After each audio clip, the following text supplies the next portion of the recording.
Hello, everybody. My name is Daniel Correa Uribe. I'm currently studying the course Didactics of English.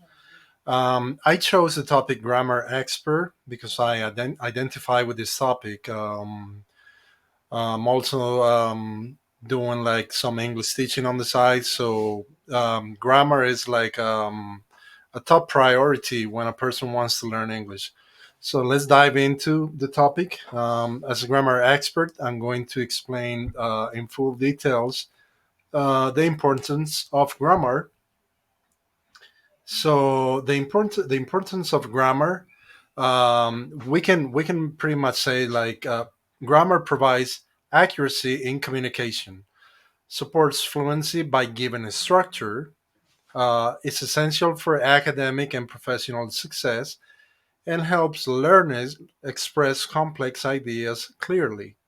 So when we talk about provides accuracy in communication, what we're trying to understand here is like if you know grammar, you know the structure of the sentence. You're unlikely to make mistakes, and you can deliver your message in a better way. Supports fluency by giving a structure. That's exactly the point I'm talking about right now. So when you know the structure of the sentence, you flow with your English. You deliver the message in a clear way, and it's essential for academic and professional success. If you know all of the topics mentioned before, obviously you can be successful in the professional environment. So let's move on to the third part, approaches to teaching grammar. We have two approaches. The number one will be deductive, is where teacher explains and students practice. Inductive is the students discover the rule from examples. So on this approach, the teacher explains everything, and we, as teachers, we get to a point where we need to have the students making exercises, practicing all the time, and therefore the students discover the rule by doing examples. The second will be contextualized grammar, are structures taught through real communication. So basically, is by explaining like the grammar, everything that is related, the rules and everything. So the students can take it to a real situation, like a real communication with a real person, and apply what they learn. Grammar in context versus traditional instruction. We have the traditional. The traditional is focused on isolated rules and mechanical exercises. In context, grammar appears in stories, tasks, and conversations. Learners see grammar as a tool for meaning, not just for rules. So when we talk about the traditional part, we are saying like it only focuses on rules and mechanical exercises.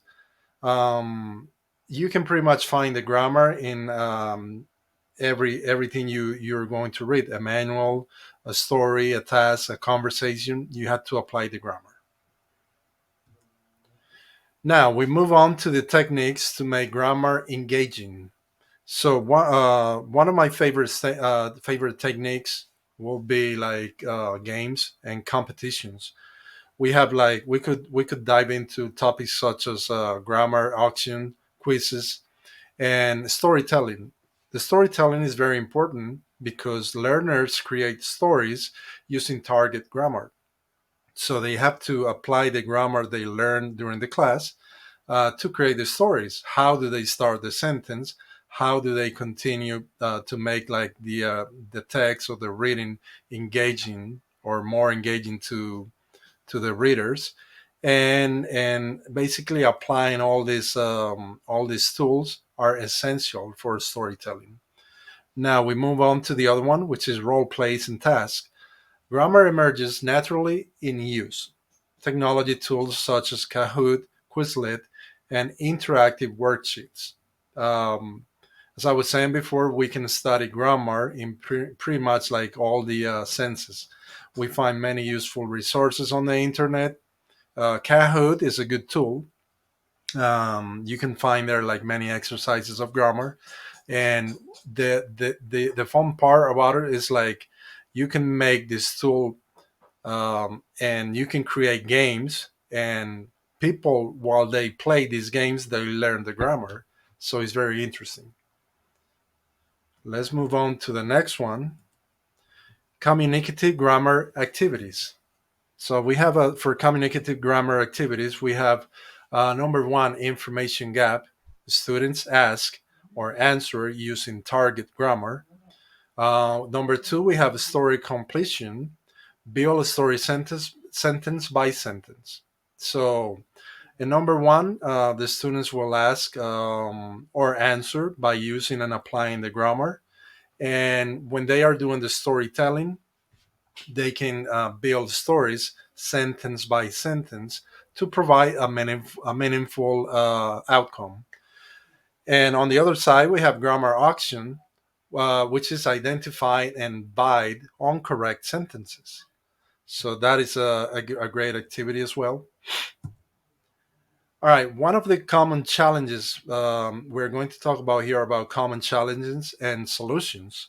Common challenges could be like boring grammar drills, using games and interactive tasks.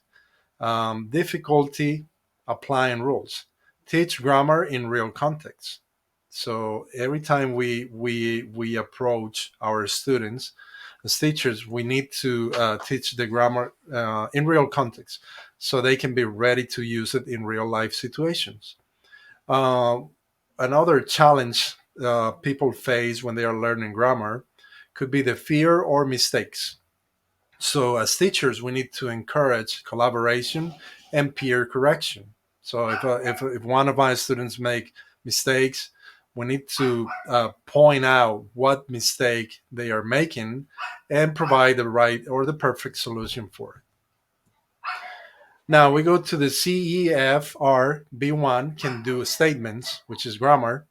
We have can use past tenses to narrative events. It's very important that when we are narrating a story, it's a story, so it's in the past tense. We know how to apply the past tense for all the story. Can use conditionals to talk about possible situations. So the conditionals are very important because when we are reading, they point out the possible situations about the story. And the next one will be can produce comparatives and superlatives to describe things. So, like comparatives and superlatives, such as like, okay, and big, I don't know, the ball was very big, but Carlos's ball was bigger, etc., etc. So we need to use all of this and combine together to make a good storytelling. Now, speaking about the useful resources, we could go on the internet and check so many useful resources, such as the British Council. You find listening exercises, you can find reading exercises, and they also test your reading comprehension. And you can also find speaking exercises, which are always really good for you to improve your fluency. We can also use the Cambridge English resources. They have also games and listening exercises, reading, grammar, structure. So they're a really complete source. If we want to play and we want to learn by playing games, we can go to ESL Games Plus. It's such a great platform where you can find many games for many activities. Like, I don't know, it could be like a little childish game, but also you learn from it. The Quizlet, you can create many activities as a teacher, and as a student, you can go in there and practice all the grammar outcomes. Kahoot is more for interactive practice. Thank you very much, Daniel Correa. Thanks for your attention.